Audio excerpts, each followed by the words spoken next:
ನಮಸ್ಕಾರ ವೀಕ್ಷಕರೇ, ಶುಭೋದಯ. ನಿಮ್ಮೆಲ್ಲರಿಗೂ ಶ್ರೀ ಎಲೈಟಮ್ ಸ್ಟೇಷನ್ ಜ್ಯುವೆಲರಿ ಅರ್ಪಿಸುವ ಬೃಹತ್ ಬ್ರಹ್ಮಾಂಡ ಕಾರ್ಯಕ್ರಮಕ್ಕೆ ಎಂದಿನಂತೆ ಪ್ರೀತಿಯ ಅತ್ಯಾತ್ಮೀಯ ಸ್ವಾಗತ ಸುಸ್ವಾಗತ ಅಂತ ಇದ್ದೀನಿ. ನಾನು ನಿಮ್ಮ ದಿವ್ಯಾಲೂರ್. ಉನ್ನತಿ ಎಂಬುವುದು ಸುಲಭ ಸಾಧ್ಯವಲ್ಲ.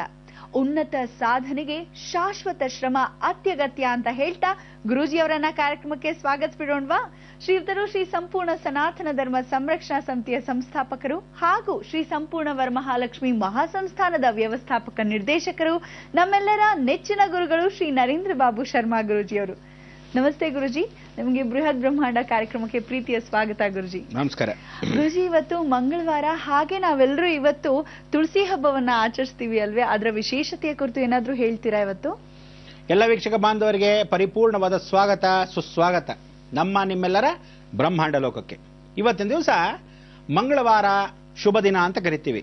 ಮಂಗಳಕರವಾಗಿರತಕ್ಕಂಥ ದಿನಗಳಲ್ಲಿ ಮಂಗಳಮುಖಿಯಾಗಿರತಕ್ಕಂಥ ಜಗನ್ಮಾತೆ ಕೃಪಾ ಕಟಾಕ್ಷ. ಅವತ್ತು ಕುಜ, ಅಂಗಾರಕ ಮತ್ತು ಯಾವ ಕಾಲಕ್ಕೂ ನಾವೇನು ಹೇಳ್ತೀವಿ, ಆ ಇರತಕ್ಕಂಥ ಒಂದು ಮಂಗಳ ಗ್ರಹ. ಈ ಕುಜನು, ಅಂಗಾರಕನು, ಮಂಗಳ ಗ್ರಹ ಅನ್ನೋದು ಎಲ್ಲವೂ ನಾಮಕರಣ ಒಂದೇ.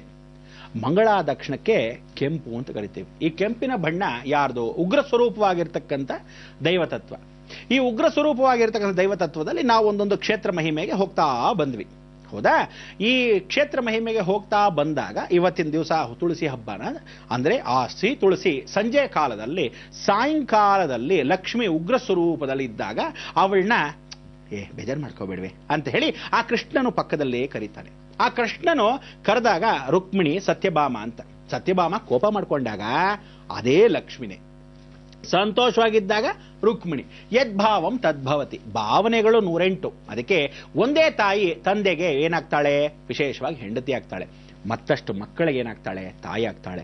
ಇನ್ನೊಬ್ಬರಿಗೆ ಪರಿಪೂರ್ಣವಾಗಿ ಅತ್ತೆ ಆಗ್ತಾಳೆ, ಮತ್ತೊಬ್ಬರಿಗೆ ಸೊಸೆ ಆಗ್ತಾಳೆ.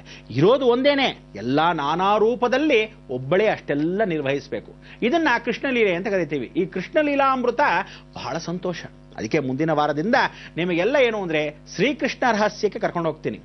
ಈ ಶ್ರೀಕೃಷ್ಣ ರಹಸ್ಯದಲ್ಲಿ ಯಾವ ಕಾಲಕ್ಕೂ ಯಾವ ಮಾಧ್ಯಮದಲ್ಲೂ ಇದುವರ ತನಕ ನಾ ಭೂತೋ ನಾ ಭವಿಷ್ಯತಿ ಅಂತ ಮಾಡಿರ್ತಕ್ಕಂಥ ವಿಚಾರ. ಎಲ್ಲರೂ ಸಾಕ್ಷಿ ರೂಪವನ್ನ ಯಾರೂ ತೋರಿಸೋಲ್ಲ. ಆದರೆ ಅಂದು ಆಗಿದ್ದು ಇಂದೂ ಆ ಸಾಕ್ಷಿ ರೂಪ ಇದೆಯಾ ಅಂದ್ರೆ ಜೀವಂತ ಸಾಕ್ಷಿಯಾಗಿರ್ತಕ್ಕಂಥದ್ದೆಲ್ಲ ನಿಮಗೆ ಒಂದು ಜಲಕ್ಕನ್ನ ಕೊಟ್ವಿ. ಏನಂತ? ಸಾಕ್ಷಾತ್ ಅಹೋಬಿಲಕ್ಕೆ ಕರ್ಕೊಂಡು ಹೋದ್ವಿ. ಆ ನರಸಿಂಹಸ್ವಾಮಿ ಉಗ್ರ ಸ್ವರೂಪದಲ್ಲಿರ್ತಕ್ಕಂಥ ಮಹಾಕ್ಷೇತ್ರವೇ ಕರ್ಕೊಂಡು ಹೋಗಿ ಆ ಪ್ರಹ್ಲಾದನಿದ್ದಿದ್ದು, ನರಸಿಂಹಸ್ವಾಮಿ ಉದ್ಭವ ಆಗಿದ್ದು ಹಿರಣ್ಯಕಶಿಪು ರಾಷ್ಟ್ರದಲ್ಲೇ ನಾವೆಲ್ಲ ಹೋಗಿದ್ವೇನೋ. ನಿಜ ಸ್ಥಿತಿಯಲ್ಲವೇ? ಆ ಸತ್ಯವನ್ನೆಲ್ಲ ತೋರಿಸಿರ್ತಕ್ಕಂಥ ಒಂದು ಮಂಗಳಕರವಾಗಿದ್ದ ದಿನ ಇವತ್ತು ಹುತ್ತರಿ ಹಬ್ಬ. ಅಂದ್ರೆ ಈ ಹುತ್ತರಿ ಹಬ್ಬಕ್ಕೇನು ಅಂದ್ರೆ ವಿಶೇಷವಾಗಿ ನಿನ್ನೆ ದಿವಸ ವಿಚಾರ ಹೇಳಿದೆ. ಆದರೆ ಒಂದು ಸಾನ್ನಿಧ್ಯ, ಒಬ್ಬ ಮನುಷ್ಯ ಜೀವನದಲ್ಲಿ ಹುತ್ತ ಅನ್ನೋದು ಯಾವ ಕಾಲಕ್ಕೂ ಒಂದು ಸರ್ಪ, ಅಂದ್ರೆ ಕೋಪಗೊಂಡಿರ್ತಕ್ಕಂಥ ಹಾವು. ಒಳಭಾಗದಲ್ಲಿ ಕೂತ್ಕೊಳ್ಳುತ್ತೆ, ಆದರೆ ಯಾರು ಕಟ್ಟಿದ್ದು? ಪಾಪ ಕಷ್ಟಪಟ್ಟು ಆ ಗೆದ್ಲುಗಳೆಲ್ಲ ಕಟ್ಟುತ್ತೆ. ಅದೇ ರೀತಿಯಾಗಿ ನಾವು ಆ ಮಧುಪ್ರಿಯ, ಎಲ್ಲಾ ಹೂವಿನಲ್ಲಿರ್ತಕ್ಕಂಥ ಸುಗಂಧ ಪರಿಮಳವಾಗಿರ್ತಕ್ಕಂಥ ಎಲ್ಲ ದ್ರವ್ಯಗಳನ್ನ ಒಂದು ಕಡೆ ಸೇರ್ಸೋಣಾಗತ್ತಾ? ಶೇಖರಣೆ ಮಾಡಕತ್ತಾ ಆ ಕ್ಷೀರವನ್ನ?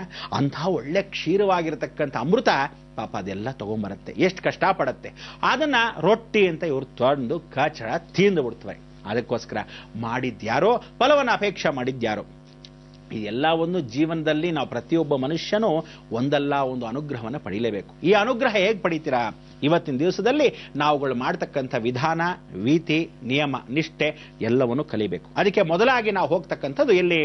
ಮಹಾಕ್ಷೇತ್ರವಾಗಿರ್ತಕ್ಕಂಥ ತಿರುಕಳಿಕೊಂಡ್ರಂ. ಆ ಕ್ಷೇತ್ರಕ್ಕೆ ಹೋಗಿ ಆ ಪರಿಪೂರ್ಣವಾಗಿರ್ತಕ್ಕಂಥ ಅನುಗ್ರಹ ಉಗ್ರ ಸ್ವರೂಪದಲ್ಲಿ, ಉಗ್ರ ಕಾಳಬೇರವನು ಹೇಗಿರ್ತಾನೋ ಆ ಉಗ್ರ ವೀರ ಪ್ರತಾಪನಾಗಿರ್ತಕ್ಕಂಥ ವೀರಭದ್ರವನು ಏನು ಅಂದ್ರೆ ಅವನು ಬಂದಿರೋದು ಜಟಾ ಮುಖಾಂತರವಾಗಿ ಬಂದ.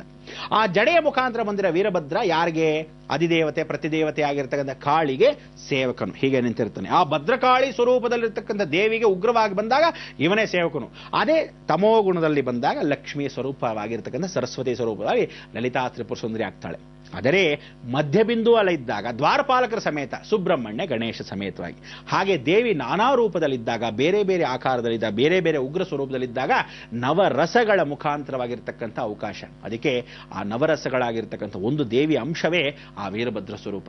ವೀರಭದ್ರನು ಎಷ್ಟೋ ಜನಕ್ಕೆ ಕುಲದೇವರು. ಇವತ್ತು ಮಂಗಳವಾರ ಯಾಕೆ ಸ್ಮರಣೆ ಮಾಡ್ಕೋಬೇಕು ಅಂದ್ರೆ ಈ ವೀರಭದ್ರನಿಗೆ ಇವತ್ತಿನ ದಿವಸವೇ ಸಂಹಾರ ಮಾಡಿರತಕ್ಕಂಥದ್ದು. ಅಂದ್ರೆ ಅವನು ಇರ್ತಕ್ಕಂಥ ವೇದ ಬ್ರಹ್ಮಶ್ರೀ ಶ್ರೀ ಶ್ರೀ ಶ್ರೀ ಅಂದಾಗ ಆ ಪಾರ್ವತಿ ಸ್ವರೂಪದಲ್ಲಿರ್ತಕ್ಕಂಥ ಇವನ್ನ ಸ್ವಾಗತ ಮಾಡೋದು ಹೇಗೆ? ಉಗ್ರವಾಗಿರ್ತಕ್ಕಂಥವನ್ನ, ಆ ಶಮನವನ್ನ ಮಂತ್ರ ಸ್ವರೂಪವಾಗಿ ನೋಡಬೇಕು. ಹೇಗೆ ಅನ್ನೋತೀರ ಅಂದ್ರೆ, ನಾನು ಹೇಳ್ತಕ್ಕಂಥ ವಿಧಾನವನ್ನ, ಈ ಮಂತ್ರವನ್ನು ಯಾರು ಪಠಿಸ್ತಾರೋ, ನಾ ಭೂತೋ ನ ಭವಿಷ್ಯತಿ ಅಂತ ಆ ರಕ್ತ ಗುಣವಾಗಿ ಬರೆದಿರತಕ್ಕಂಥ ಮಂತ್ರ, ಇದು ಅವನ ಖಡ್ಗದಲ್ಲೇ ಇರತಕ್ಕಂಥದ್ದು. ಮೂಲ ಖಡ್ಗವಾಗಿರ್ತಕ್ಕಂಥ ಈ 6 ಅಡಿ ಎತ್ತರ ವಿಶೇಷವಾಗಿರ್ತಕ್ಕಂಥ ವೀರಭದ್ರನು ಎಲ್ಲಾ ರೀತಿಯಲ್ಲೇ ಇರತಕ್ಕಂಥ ವೀರಭದ್ರ ಸ್ವರೂಪವಾಗಿ ಒಂದು ಕಾಲಕ್ಕೆ ಸ್ಮರಣೆ ಮಾಡ್ಕೋಬೇಕು. ಅದರಲ್ಲಿ ಶಿವಗಂಗೆಯಲ್ಲಿ ಅಂತರ್ಗಂಗೆ ಅಂತಿದೆ. ಆ ಅಂತರ್ಗಂಗೆಯಲ್ಲಿ ನೋಡಬೇಕಾದ್ರೆ ವೀರಭದ್ರನು ವಿರಾಟ ರೂಪದಲ್ಲಿದ್ದಾನೆ. ಭದ್ರಕಾಳಿ ಸ್ವರೂಪದಲ್ಲಿ ಭದ್ರಕಾಳಿ ದೇವಸ್ಥಾನದಲ್ಲಿ ಇದ್ದಾನೆ. ಎಲ್ಲೆದು? ಕಲ್ಕಟ್ಟಾಲಿ. ಅಲ್ಲಿ ವೀರಭದ್ರನು ಕೂತಿದ್ದಾನೆ. ಅವನು ಯಾರ ಜೊತೆ ಕೂತಿಯಾನೆ? ಆ ಕಡೆ ಮೇಕೆಯ ಮುಖವಾಗಿ ಇರ್ತಕ್ಕಂಥ ಕಶ್ಯಪ ಬ್ರಹ್ಮ. ಆ ಕಶ್ಯಪ ಬ್ರಹ್ಮನ ಆಗಿರ್ತಕ್ಕಂಥ ಪರಿವರ್ತನೆ. ತದನಂತರ ವೇದಾಂತವಾಗಿ ಇರ್ತಕ್ಕಂಥ ಪರಮೇಶ್ವರನಿಗೆ ಅನುಗುಣವಾಗಿ ನಿಂತಿದ್ದಾನೆ. ಎಲ್ಲಿ? ಜಟಾಶಂಕರ ಮುಕುಟವಾಗಿರ್ತಕ್ಕಂಥ ಕಾಳಬೇರವನ ಕೆಳಭಾಗದಲ್ಲಿ ವೀರಭದ್ರ. ಅದಕ್ಕೆ ಕಾಳಬೇರವನು ಯಾರೋ? ಪರಮೇಶ್ವರನ ಅಂಶವೇ. ಅದಕ್ಕೋಸ್ಕರ ಅವನೆಲ್ಲಿ ಕೂತಿದ್ದಾನೆ? ನಾವು ನೋಡ್ತಕ್ಕಂಥದ್ದು ಬಾಂಬೆಯ ಮುಖಾಂತರವಾಗಿ. ಅದಕ್ಕೆ ಬಾಂಬೆಯಿಂದ ನಾವು ಆ ಕಡೆ ಬೋಟಲ್ಲಿ ದೋಣಿಯಲ್ಲಿ ಹೋಗ್ತಿದ್ದಾಗ ಅಜಂತ ಎಲ್ಲೋರ ಅಂತಿದೆ. ಆ ಅಜಂತ ಎಲ್ಲೋರಲ್ಲಿ ಅಲ್ಲಿ ವೀರಭದ್ರ ಸ್ವಾಮಿಯು ಕಾಳಬೇರವನ ಜೊತೆಗೆ ಸೇವಕನಾಗಿ ಸಿಗುತ್ತಾನೆ. ಅದಾದ ಮೇಲೆ ಪಶ್ಚಿಮ ದಿಗ್ಭಾಗೆ ದ್ವಾರಕಾಪುರಿಯಲ್ಲಿ ಹೋದ ಕೃಷ್ಣ ಪರಮಾತ್ಮನ ದ್ವಾರಕೆಯಲ್ಲಿ ಅವನಿಗೆ ಕಾಲ್ಗುಣವಾಗಿ ಕೂತಿದ್ದಾನೆ. ಇವತ್ತು ಸಮುದ್ರದಲ್ಲಿ ಅಷ್ಟು ದೊಡ್ಡ ವಿಗ್ರಹ, ಎಷ್ಟು ದೊಡ್ಡದು? ಸುಮಾರು 54 ಅಡಿ. 54 ಅಡಿ ವಿಗ್ರಹದಲ್ಲಿ ಮೇಲ್ಭಾಗದಲ್ಲಿ ಎದೆ ಭಾಗದವರೆಗೂ ಬಂದಿದೆ. ಅಂದ್ರೆ ಅಷ್ಟು ಮುಳುಗಿ ಹೋಗಿರ್ತಕ್ಕಂಥದ್ದು ಇವತ್ತು ಕಣ್ಮುಂದೆ ಕಾಣ್ತಕ್ಕಂಥದ್ದು. ದ್ವಾರಕಾಪುರಿಯಲ್ಲಿ ಕೃಷ್ಣ ಹೇಳಿದ್ದ ಮಾತು. ಅದಕ್ಕೋಸ್ಕರ ಶ್ರೀಕೃಷ್ಣನಿಗೆ ಇಂಥ ಒಂದು ರಹಸ್ಯ ಮಾರ್ಗದಲ್ಲಿರ್ತಕ್ಕಂಥ ವೀರಭದ್ರನು ವೈಷ್ಣವ ಸಂಪ್ರದಾಯಕ್ಕೂ ಸೇರಿದಾನ ಅಂದರೆ ನೀವು ನೋಡ್ಬೋದು. ನರಸಿಂಹಸ್ವಾಮಿ ಹತ್ರ ಕಾಳಬೇರನು ಹೇಗಿದ್ದನೋ ಹಾಗೆ ಕೃಷ್ಣನ ಹತ್ರ ವೀರಭದ್ರ ಸ್ವಾಮಿ. ಇಂಥ ಒಂದು ವೀರಭದ್ರ ಸ್ವಾಮಿಯ ಸ್ಮರಣೆ ಹೇಗೆ ಮಾಡ್ಕೋಬೇಕು ಎತ್ತ ಅನ್ನೋದು ನೀವು ನೋಡ್ಬೇಕಲ್ಲ. ಅದಕ್ಕೆ ಈ ಮೂಲ ಮಂತ್ರವನ್ನು ನೋಡಿ ಆನಂದಿಸಬೇಕು. ಬನ್ನಿ ವೀಕ್ಷಕರೇ, ಹೋಗೋಣ.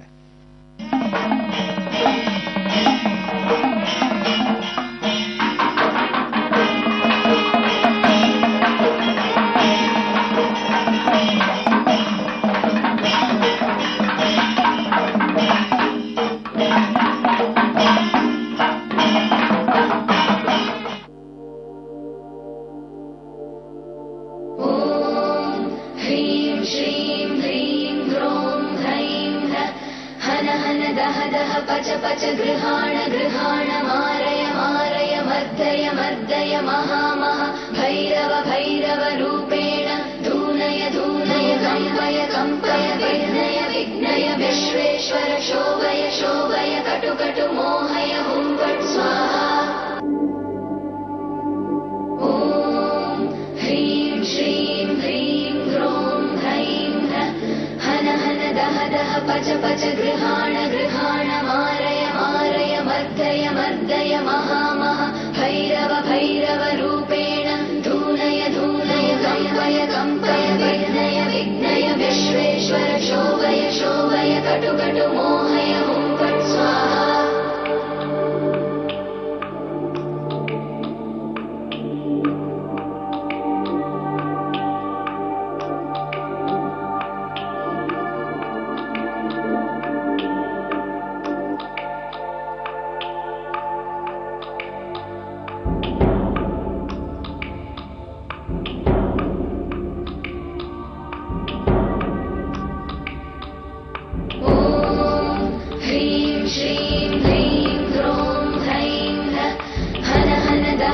पच पच गृहाण गृहाण मारय मारय मर्दय मर्दय महामह भैरव भैरव रूपेण धूनय धूनय कंपय कंपय विघ्नय विघ्नय विश्वेश्वर शोभय शोभय कटु कटु मोहय हुं फट् स्वाहा।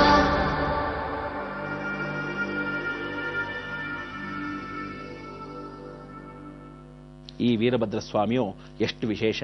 ಇವನ ಹಿಂದೆ ವೇದಗಿರೀಶ್ವರ ಅಂತ ವೇದಗಳನ್ನ ಸಾರ್ತಕ್ಕಂಥವನು. ಅದಕ್ಕೆ ಗಿರಿಯ ಪರ್ವತದ ಮೇಲೆ ವೇದಗಿರೀಶ್ವರನು ವೇದೋಪಚಾರವನ್ನ ಮಾಡತಕ್ಕಂಥ 4 ಚತುರ್ವೇದಗಳಿಗೆ ಒಬ್ಬನೇ ಈಶ್ವರನು. ಅದಕ್ಕೆ 4 ವೇದಗಳು ಏಕಸ್ವರೂಪವಾಗಿ ಒಂದೇ ವೇದವಾಗಿ ವೇದಮೂರ್ತಿ ಅಂತ ಅವನಿಗೆ ನಾಮಕರಣ.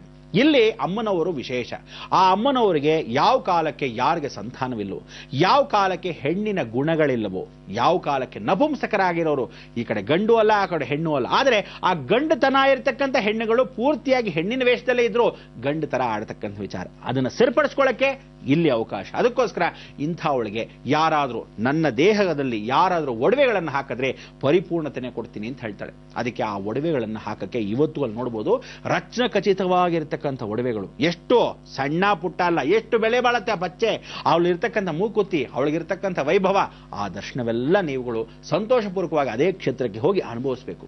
ಆದರೆ ಅಲ್ಲಿ ಇರ್ತಕ್ಕಂಥ ವಿಗ್ರಹ ಸವಿತಾ ಇದೆ.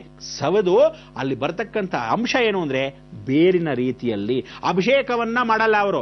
ಆ ಬೇರಿನ ರೀತಿಯಲ್ಲಿ ಹೀಗೆ ಚರ್ಮವನ್ನ ನಾವು ತೆಗೆದ ಹಾಗೆ ಆ ಬೇರಿನ ನಾರು ಬರುತ್ತಲ್ಲ, ಆ ವಿಗ್ರಹದಲ್ಲಿ ಹಾಗೆ ಬರುತ್ತೆ. ಆ ನಾರನ್ನು ಏನು ಮಾಡ್ತಾರೆ, ಒಂದು ಗಂಟು ಕಟ್ಟಿ ತಾಯಿತು ಕಟ್ಟಿ ಕೊಡ್ತಾರೆ. ಎಷ್ಟೋ ಜನ ಹೆಣ್ಣು ಮಕ್ಕಳಿಗೆ ಆಗ್ತಕ್ಕಂಥ ದೋಷಗಳು ಏನೇನು ಹೇಗೆ ಎತ್ತ ಅಂತ ಪರಿಷ್ಕಾರ ಮಾಡಕ್ಕೆ ಆ ನಾರನ್ನ ಆ ಬೇರನ್ನ ಕೊಡ್ತಾರೆ. ಯಾತಕ್ಕೆ ಅನ್ನೋದು ನೀವು ಕಾಯಬೇಕು, ನಾನು ಹೇಳಬೇಕು.